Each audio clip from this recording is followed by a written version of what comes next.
Hello class 9 के प्यारे विद्यार्थियों, स्वागत करते हैं एक नए वीडियो में। आज की इस वीडियो में देखने वाला जो आपका क्लास 9 का गणित का मंथली टेस्ट होने वाला दिनांक 4 अगस्त को, उसके लिए काफ़ी मोस्ट इंपोर्टेंट क्वेश्चन है। आपका योद्धा सीरीज़ का गणित के लिए काफ़ी मोस्ट इंपोर्टेंट क्वेश्चन होने वाला है। योद्धा सीरीज़ का मतलब है क्योंकि अब देखो आपका जो ओरिजिनल क्वेश्चन है पूरे यूट्यूब पे ढूंढ लोगे, अब कहीं पे नहीं मिलने वाला है। तो इसका कारण आपको क्या करना होगा, आपको तैयारी करना होगा। तो वही तैयारी कराया जा रहा है आपको इस चैनल पे योद्धा सीरीज़ के माध्यम से, ठीक है। तो ये गणित के लिए काफ़ी ज़्यादा मोस्ट इंपोर्टेंट क्वेश्चन होने वाला है, ठीक है। और भी बाकी सब्जेक्ट का अपलोड किया जाएगा। अगर आप सारे वीडियो को देख कर जाते हो तो सारा का सारा क्वेश्चन इसी से रहने वाला है, क्योंकि ये सारे का सारे क्वेश्चन उन्हीं चैप्टर से उठाए गए हैं जिन चैप्टर से कि आपका इस बार मंथली टेस्ट में पूछा जाने वाला है, ठीक है। तो आप सब इस वीडियो को अंत तक जरूर देखना, वीडियो काफ़ी इंपोर्टेंट होने वाला है, ठीक है। तो चलिए फिर हम वीडियो को स्टार्ट कर लेते हैं, देख लेते एक एक करके सारे प्रश्नों को। तो आप सब वीडियो को लाइक जरूर कर देना और चैनल पर नए हो चैनल को जरूर सब्सक्राइब कर देना, ठीक है।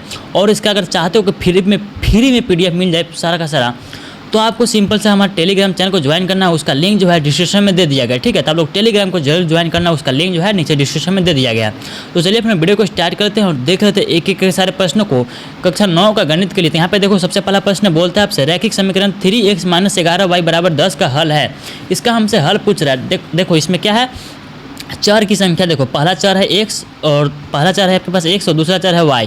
तो टोटल चर कितना होगा, 2 चर होगा। तो अगर 2 चर आपके पास है एक समीकरण में, ठीक है, तो आपको सिंपल से बोल देना अपरिमित हल, यानी कि अनेकों हल होंगे इसके। ऑप्शन नंबर सी यहाँ पे बिल्कुल सही उत्तर हो जाएगा, ठीक है। नेक्स्ट देखो क्वेश्चन नंबर 2 को देखो, 2 बोलता है आपसे 3x + 10 = 0 का हल है। तो 3x + 10 = 0 है, ठीक है, बराबर में 0 है। तो हम लोग क्या करेंगे, 3x को इधर रहने दो, 10 को उधर भेज दो, तो क्या हो जाएगा, प्लस में तो 10 है, इधर आके क्या हो जाएगा, माइनस में 10 हो जाएगा।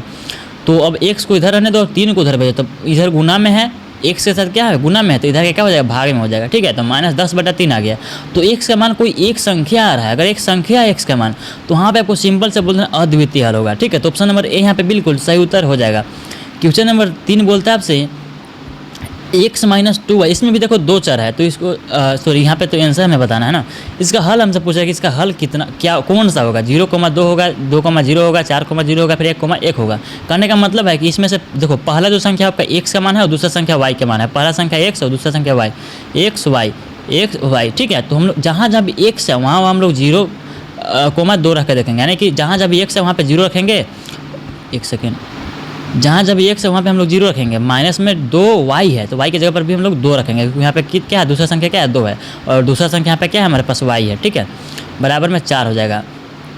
तो क्या 4 इस 4 के बराबर आ रहा है इधर, तो देखो -4 = 4 आ जा रहा है, -4 = 4 आ जाते हैं, तो सही नहीं है ना। तो हमारा ये भी ऑप्शन नंबर ए भी सही नहीं है। हम लोग ऑप्शन नंबर बी को टेस्ट करेंगे इसके ऊपर, ठीक है। तो बी को कैसे टेस्ट करेंगे, यहाँ पे देखो हम लोग को x की जगह पर 2 लेना होगा और y की जगह पर 0 लेना होगा। तो x यहाँ पे कितना है, x की जगह पर हमें क्या लेना है, 2 लेना है। एक सेकेंड, x की जगह पर हमें 2 लेना है, तो यहाँ पे x है तो 2 हो जाएगा, 2 - 2, और y की जगह पर कितना लेंगे, 0 लेंगे, तो यहाँ पे 0 हो जाएगा, बराबर में 4। तो क्या 2 4 के बराबर है, तो बिल्कुल नहीं है। तो ये भी हमारा ऑप्शन नंबर बी भी गलत है, ठीक है। नेक्स्ट देखो 4,0 को रख के देखते हैं। तो 4 - 2 × 0 बराबर में 4। क्या ये 4 के बराबर है, तो यहाँ पे कट के पूरा का पूरा 0 हो जाएगा, ठीक है। तो बराबर में 4 आ गया। तो हाँ बिल्कुल, तो ऑप्शन नंबर सी यहाँ पे बिल्कुल सही जवाब हमारा हो जाएगा, ठीक है। क्वेश्चन नंबर 4 बोलता है k का मान याद कीजिए, यदि x का मान 1 है, y का मान 2 है, तो हमें k का मान ज्ञात करना है। तो जहाँ जब x है वहाँ पे 1 रखो, और जहाँ जब y हो वहाँ पे 2 रखो। तो 2 × x का मान कितना, 1 है, प्लस में 3 × यानी कि 3 गुना y है, यानी कि 3 × 2 हो जाएगा, 3 × 2 हो जाएगा, ठीक है, बराबर में k रख दो। तो 2 × 1 2 हो जाएगा, प्लस में 3 दूना का 6 हो जाएगा, बराबर में k हो जाएगा। उसके बाद देखो 6 और 2 8 बराबर में k का मान कितना आ गया, 8 आ गया। तो कहाँ पे है, ऑप्शन नंबर डी में। ऑप्शन नंबर डी हमें बिल्कुल सही उत्तर हो जाएगा। क्वेश्चन नंबर नेक्स्ट बोलता है 3,4 समीकरण 3y = kx + 7 के ग्राफ पर स्थित k का मान हमसे ज्ञात करने को बोल रहा था। यानी कि यहाँ पे भी सिंपल सा है, x का मान 3 है हमारे पास और y का मान 4 है, ठीक है।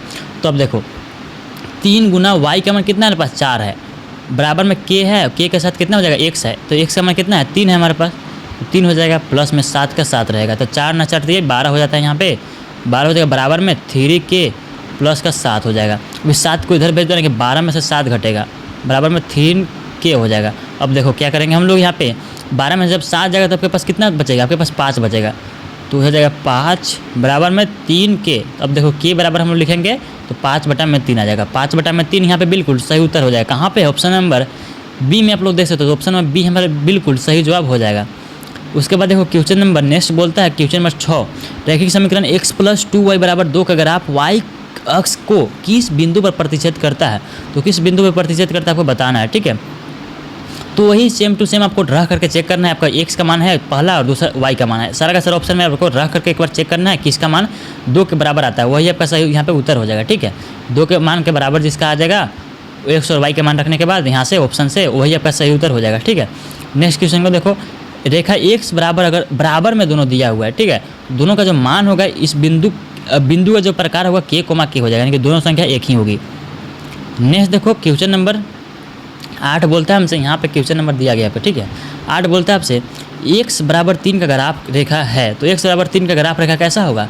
तो क्वेश्चन 8 का जो सही उत्तर हो जाएगा वो हो जाएगा मूल बिंदु से 3 इकाई की दूरी पर y अक्ष के समांतर हो जाएगा, ठीक है। तो ऑप्शन नंबर बी यहाँ पे बिल्कुल सही जवाब हो जाएगा। नेक्स्ट देखो क्वेश्चन नंबर 9 बोलता है समीकरण y बराबर mx + c में m क्या है। m हमसे पूछा है कि m क्या है, तो m यहाँ पे ढाल है, ठीक है, ढाल होता है। जो x के साथ जो संख्या है यहाँ पे क्या होता है इस समीकरण में एक m जो है यहाँ पे ढाल होता है। यदि x और y समीकरण ax + by + c बराबर 0 के धनात्मक हल है तो यह हमेशा होगा। अगर धनात्मक हल है तो यह हमेशा कैसा होगा, तो हमेशा याद रखना प्रथम चतुर्थांश में होता है। ऑप्शन नंबर ए यहाँ पे बिल्कुल सही उत्तर हो जाएगा, क्योंकि धनात्मक बोला है ना, इसलिए प्रथम चतुर्थांश हो जाएगा। 2 चरों वाला एक रैखिक समीकरण ax + by + c बराबर 0 के रूप में होता है, जहाँ की a बराबर 0 नहीं होना चाहिए और b बराबर 0 नहीं होना चाहिए। क्वेश्चन नंबर 12 बोलता है x अक्ष पर कोई भी बिंदु किस प्रकार का होता है। तो x अक्ष पर होता है जहाँ की y का मान 0 होता है। ऑप्शन नंबर सी यहाँ पे बिल्कुल सही उत्तर हो जाएगा। क्वेश्चन नंबर 12 का क्या हो जाएगा, ऑप्शन नंबर सी हो जाएगा। उसके बाद देखो क्वेश्चन नंबर 13, यहाँ बोल रहा है कि y अक्ष पर किसी बिंदु का मान, तो यहाँ पे क्या हो जाएगा y रहेगा, लेकिन x का मान यहाँ पे 0 हो जाता है, ठीक है। तो ऑप्शन नंबर बी यहाँ पे बिल्कुल सही उत्तर हो जाएगा। रैखिक समीकरण 2x - इसमें भी देखो 2 चर है, x और y 2 चर है, तो इसमें भी क्या हो जाएगा अपरिमित रूप से अनेक हल हो जाएगा। इसमें भी देखो क्या है 3x, इसमें भी देखो 2 ही चर है। x यहाँ पे जब घट जाएगा इधर आकर के तो क्या यहाँ पे 2x - y बराबर में -1 बचेगा। यहाँ पे भी 2 चर है, तो इसलिए अपरिमित रूप से अनेक हल हो जाएंगे। रैखिक समीकरण 2x + 3y = 6 का ग्राफ y अक्ष को किस बिंदु पर प्रतिच्छेद करेगा, ठीक है। तो सिंपल से आपको x और y का मान यहाँ से चारों ऑप्शन में से चेक करना है कि किस में बैठ रहा है, बराबर 6 के मान आ रहा है, वही आपका सही उत्तर हो जाएगा। ऐसा क्वेश्चन हम लोगों ने कर रखा है। समीकरण 2x + 5y = 7 का एक अद्वितीय हल है। यदि x y है, x y क्या होगा यहाँ पे, x y आपका प्राकृतिक संख्या, यानी ऑप्शन नंबर सी यहाँ पे बिल्कुल सही उत्तर हो जाएगा। नेक्स्ट क्वेश्चन का देखो क्वेश्चन नंबर 18 बोलता है a, तो a यानी कि एक क्या हो जाएगा, दोनों संख्या बराबर एक ही कब होती है, जब हमारा x और y आपस में बराबर हो जाता है। ये तो क्वेश्चन का ऑप्शन ही आधा है। y बराबर 8 को 2 चर के रूप में लिखा जा सकता है, तो कैसे लिख सकते हैं हम लोग, इस 8 को इधर भेज दो, यानी कि y - का 8 बराबर में 0 हो जाएगा और प्लस में क्या रहेगा x वाला संख्या का हम लोग 0x लिख सकते हैं, ठीक है। तो क्या हो जाएगा 0x + y - का 8 बराबर का 0। ऑप्शन नंबर ए यहाँ पे बिल्कुल सही उत्तर हो जाएगा। इस समीकरण x यहाँ पे बोल रहा है x + 2/3y प्लस में 2 बराबर में 0 है हमारे पास। हमसे बोल रहा है कि a b c का मान से पूछ रहा है, तो x के साथ जो संख्या होता है हमारा a का मान होता है। x के साथ कौन सा संख्या, कुछ नहीं है, तो वहाँ पे 1 है, यानी कि a का मान कितना आ गया, 1 आ गया। b को देखो, b बराबर क्या हो जाएगा, जबकि y के साथ जो संख्या है, तो y के साथ कौन सा है 2/3 है, तो b का मान 2/3 हो जाएगा। उसके बाद c देखो, c बराबर हो जाएगा जो कि आपका किसी के साथ नहीं होता है। ऑप्शन नंबर 2 यहाँ इसका हो जाएगा, यानी कि 1 2/3 और 2, 1 2/3 और 2। ऑप्शन नंबर ए यहाँ पे बिल्कुल सही उत्तर हो जाएगा। नेक्स्ट 22 बोलता है 2 चरों वाले एक रैखिक समीकरण के कितने हल होते हैं। तो 2 चर वाला अगर है तो अपरिमित रूप से अनेक हल हो जाएगा। मैंने बताया कि अगर x और y 2 चर है उसमें, तो अपरिमित रूप से अनेक हल हो जाएगा। x + 2y = 6 का हल हमसे पूछ रहा है, ठीक है। तो इसका हल पूछ रहा है, तो सिंपल से वहाँ पे वही करना है, x और y का मान यहाँ पे रखना है, इसमें जो भी 6 के बराबर आ जाएगा, क्योंकि बराबर में 6 है, वही आपका आंसर हो जाएगा। x + y = 2, यही सेम टू सेम क्वेश्चन, 2 चर है, अपरिमित रूप से अनेक हल हो जाएंगे। एक ठोस के आयाम होते हैं, एक ठोस में कितने आयाम होते हैं, तो क्वेश्चन 25 का जो सही जवाब आपका हो जाएगा वो हो जाएगा ऑप्शन नंबर सी हो जाएगा, यानी कि 3। उसके बाद यहाँ पे देखो एक बिंदु का आयाम होता है, तो एक बिंदु का कोई आयाम नहीं होता, यानी कि 0, इसका बिल्कुल सही उत्तर हो जाएगा। पिरामिड के आधार का आकार होता है, कोई बहुभुज के आकार का होता है, ठीक है, ऑप्शन नंबर डी हो जाएगा। तो 28 नंबर देखो, ठोस की सीमाएं कहलाती है, ठोस की सीमाएं क्या कहलाती है, तो रेखाएं। ऑप्शन नंबर सी हमें बिल्कुल सही उत्तर हो जाएगा। आकृति की एक सतह में होती है, तो एक सतह में आपका लंबाई, केवल लंबाई और चौड़ाई होता है। मान लो ऐसे आप लोगों ने कुछ रखा है, उसमें केवल लंबाई और चौड़ाई ही होगा, है ना। तो यहाँ पे हमारा 29 प्रश्न हो गया। नेक्स्ट क्वेश्चन नंबर 30 को देखो, सतह के किनारे को हम लोग क्या बोलते हैं, रेखाएं। इसका बिल्कुल सही उत्तर हो जाएगा, ठीक है, रेखाएं। एक सेकेंड, ठोस की सीमाएं कहलाती है, क्वेश्चन नंबर 28, तो इसका सतह हो जाएगा, ठीक है। यहाँ पे मैंने रेखाएं बता दिया था, तो यहाँ पे सतह इसका बिल्कुल सही उत्तर हो जाएगा, ठीक है। तो हम लोगों ने 30 प्रश्न देख लिया। टोटल हमारे पास MCQ का 60 प्रश्न है। तो आप लोगों को ये PDF जो है टेलीग्राम पे दे दिया जाएगा। आप सारे के सारे क्वेश्चन को आपको हल कर लेना है, कैसे भी करके आपको हल कर लेना है, ठीक है, क्योंकि यहीं से आपका क्वेश्चन देखने को मिलने वाला है, ठीक है। तो आप हम लोग सब्जेक्टिव प्रश्न को देख लेते हैं। सारा का सारा प्रश्न आपको टेलीग्राम पे भेज दिया जाएगा, ठीक है। तो आप लोग उसे जरूर से जरूर ज्वाइन करना टेलीग्राम को। उसका लिंक जो है टेलीग्राम का डिस्क्रिप्शन में दे दिया गया है। मैं फटाफट से यहाँ भी दिखा देता हूँ सारा का सारा क्वेश्चन। तो 55, 56, 57, 58, ये हो गया 59, हो गया 60। हम लोग सब्जेक्टिव प्रश्न को देख लेते हैं, ठीक है। तो सब्जेक्टिव में देखो, सबसे पहला प्रश्न बोलता है आपसे, रैखिक समीकरण x - 2 = 0 किस अक्ष के समांतर है। तो वीडियो में आगे बढ़ने से पहले एक छोटी सी रिक्वेस्ट, अगर आपने अभी तक वीडियो को लाइक कर देना, और चैनल पर नए हो चैनल को जरूर सब्सक्राइब कर देना, ठीक है। वीडियो को लाइक करके चैनल को भी सब्सक्राइब कर देना।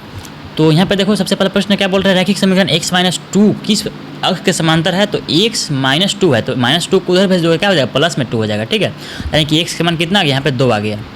सिंपल से 2 लिख दो, प्लस लिखने की जरूरत नहीं है।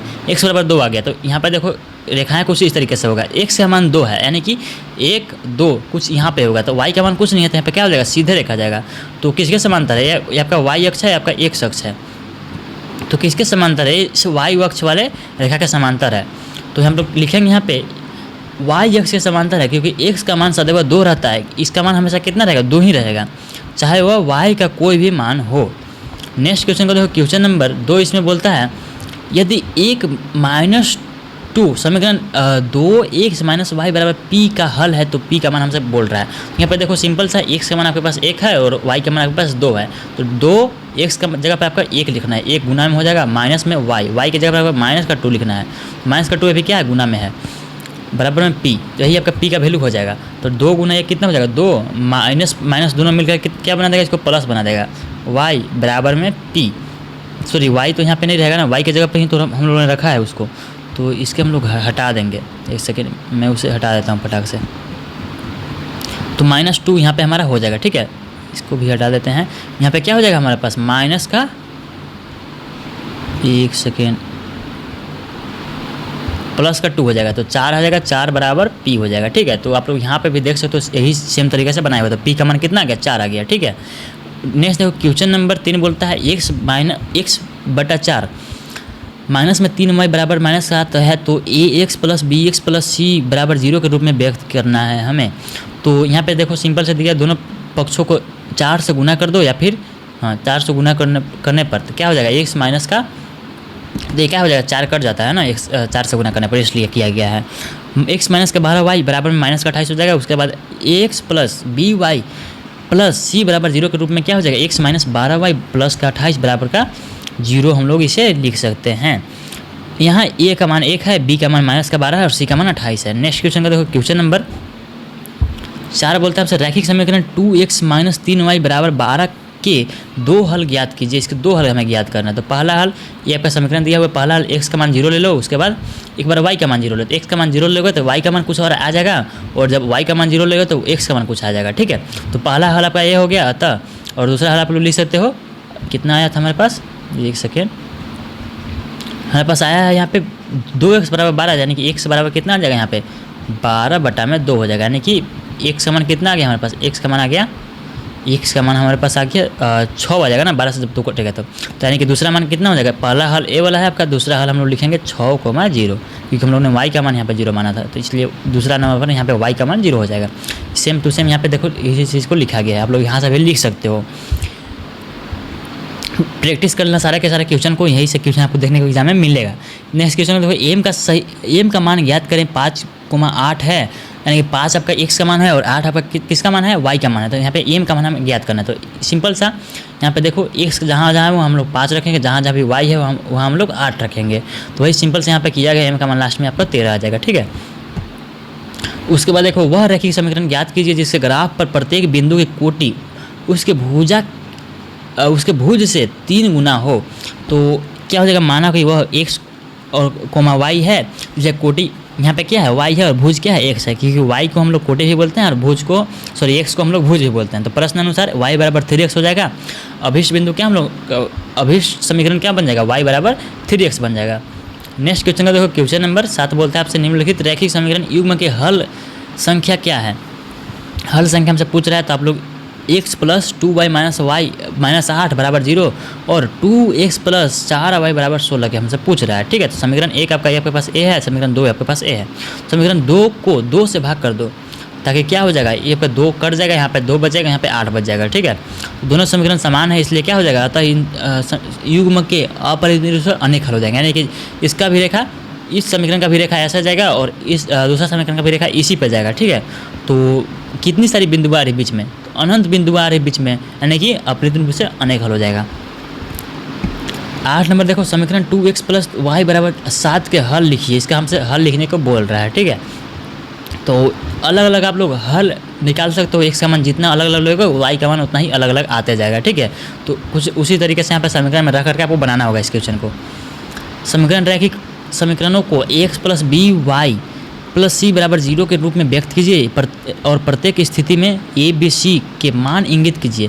पहला आपका ये दिया हुआ है, दूसरा दिया हुआ है, तीसरा दिया हुआ है। ठीक है, तो सिंपल सा तीनों को हल कर लेना है, a b c का मान हमें ज्ञात कर लेना है। तो इसमें देखो x के साथ क्या है, 1 है, तो यहाँ पे a का मान कितना हो जाएगा, a हो जाएगा, यहाँ पे एक माइनस का 1/5 हो जाएगा और यहाँ पे माइनस का 10 हो जाएगा c का मान। ठीक इसी तरीके से इन दोनों में भी कर देना है। नेक्स्ट क्वेश्चन का देखो, क्वेश्चन नंबर 10 बोलता है 2,14 से गुजरने वाली दो रेखाओं के समीकरण लिखिए। ऐसी और कितनी रेखाएं हैं और क्यों।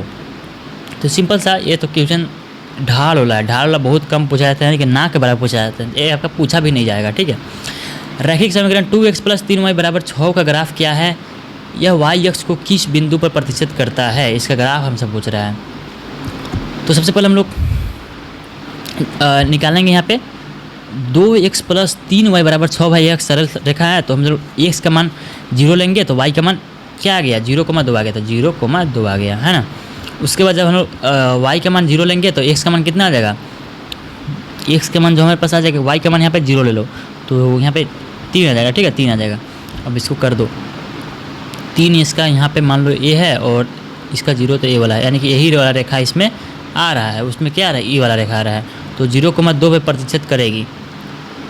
ठीक है, 0,2 पे प्रतिशत करता है। नेक्स्ट देखो 12 नंबर प्रश्न को, यदि बिंदु 3,4 समीकरण 3y बराबर x + 7 के ग्राफ पर स्थित है तो a का मान ज्ञात कीजिए। तो आप लोग इसे भी देख लेना एक बार। निम्नलिखित में से कौन सा विकल्प सत्य है और क्यों। तो y बराबर दिया हुआ मेरे पास 3x + 5 का है एक अद्वितीय हल, क्योंकि देखो 2 चर है इसमें, 2 चर है इसमें, तो हाँ बिल्कुल एक अद्वितीय हल होगा, यानी कि पहला तो बिल्कुल सही है। ठीक है, कौन सा विकल्प सत्य है और क्यों। दूसरा है हमारे पास, दूसरा है केवल 2 हल अपरिमित, 2 अगर चर है तो क्या हो जाएगा, अपरिमित रूप से अनेक हल हो जाएगा। तो तीसरा क्या हो जाएगा, सही हो जाएगा। तो वही चीज़ को यहाँ पे लिखा गया कि 2 चर है, इसलिए इसका क्या हो जाएगा, अपरिमित रूप से अनेक हल हो जाएगा।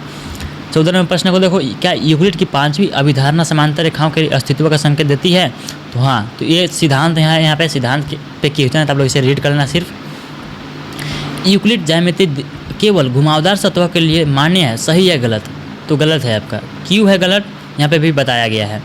ठोस की सीमाएं वक्र है, सही है गलत। तो गलत है, ठोस का सीमा थोड़ी ना वक्र होता है। मान लो ये ठोस है, ठीक है, पर ठोस है, इसका वक्र है, यानी कि गोला होता है क्या इसका सीमा, तो नहीं होता है। तो ये बिल्कुल गलत कथन है, इसलिए यहाँ पे क्यों गलत है, यहाँ पे स्पष्टीकरण भी दिया हुआ है। सतह के किनारे वक्र है, सही है गलत, गलत है आपका। क्यों गलत है, यहाँ पे स्पष्टीकरण आप लोग रीड करना। जो वस्तुएं एक ही वस्तु की दुगनी होती है वे एक दूसरे के बराबर होती है, सही है गलत है, सबका सही है। क्यों सही है आपका नीचे लिखा गया है।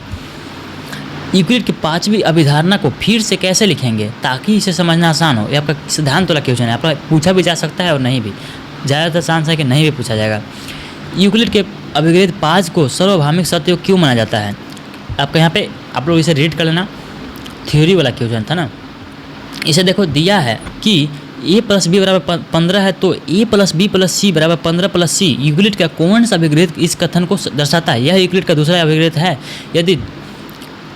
यदि बराबरों में बराबर जोड़ा जाए तो पूर्ण भी बराबर होते हैं। स्पष्टीकरण यहाँ पे दिया गया है, ठीक है, क्यों होते हैं ऐसा। नेक्स्ट देखो, रवि और केतन का वजन समान है यदि उनमें से प्रत्येक का वजन 2 किलोग्राम बढ़ जाता है तो उनके नए वजनों की तुलना कीजिए। माना रवि का वजन केतन का वजन बराबर है W की ग्राम, ठीक है, आप लोग x भी मान सकते हो। यूक्लिड के दूसरे अभिग्रहित के अनुसार यदि बराबरों में बराबर जोड़े जाए तो पूर्ण भी बराबर होते हैं। तो रवि का नया वजन क्या हो जाएगा? W+2 और केतन का नया वजन क्या हो जाएगा? W+2। अतः दोनों के वजन क्या हो जाएगा? बराबर हो जाएंगे। दो सेल्समैन अगस्त के महीने में समान बिक्री करते हैं। सितंबर में प्रत्येक सेल्समैन अगस्त महीने की अपनी बिक्री को दुगना कर देता है। सितंबर में उनकी बिक्री की तुलना कीजिए। माना अगस्त में सेल्समैन की बिक्री क्या है? एस है। यूक्लिड के छठे अभिग्रहित के अनुसार जो वस्तुएं एक ही वस्तु के दुगनी होती है वे एक दूसरे के बराबर होते हैं। सितंबर में पहले सेल्समैन की बिक्री 2s हो जाएगी और सितंबर में दूसरे सेल्समैन की बिक्री भी 2s हो जाएगी। अतः सितंबर में दोनों की बिक्री बराबर होगी। यह ज्ञात कीजिए कि x + y बराबर 10 और x बराबर z दिखाएं कि z + y बराबर 10 है। दिया है हमारे पास, क्या दिया हुआ है? सबसे पहले देखो, x + y बराबर 10 दिया हुआ है, ठीक है, और x बराबर z भी दिया हुआ है। तो हम लोग क्या इस x के जगह पे हम लोग z लिख सकते हैं? हाँ, बिल्कुल लिख सकते हैं। तो हम लोग लिखेंगे इस x के जगह पर z, तो z + y बराबर 10 हो जाएगा, ठीक है। यहाँ यूक्लिड के पहले अभिग्रहित का प्रयोग हुआ है। जो चीज़ें एक ही चीज़ के बराबर हैं वे एक दूसरे के बराबर होती हैं। क्योंकि x बराबर z है अतः x के स्थान पर z रखा जा सकता है। तो यही था आप लोग का objective plus subjective most important question योद्धा सीरीज़ का। आई होप कि आप सब वीडियो पसंद वीडियो को लाइक कर देना, सारे वीडियो को देख लेना, सारा सब्जेक्ट का एक भी क्वेश्चन का बाहर से नहीं आएगा। तो मिलते हैं किसी नेक्स्ट वीडियो में, तब तक के लिए बाय बाय। आप लोग चैनल को जरूर सब्सक्राइब कर देना क्योंकि आगे आपको बहुत कुछ मिलने वाला है।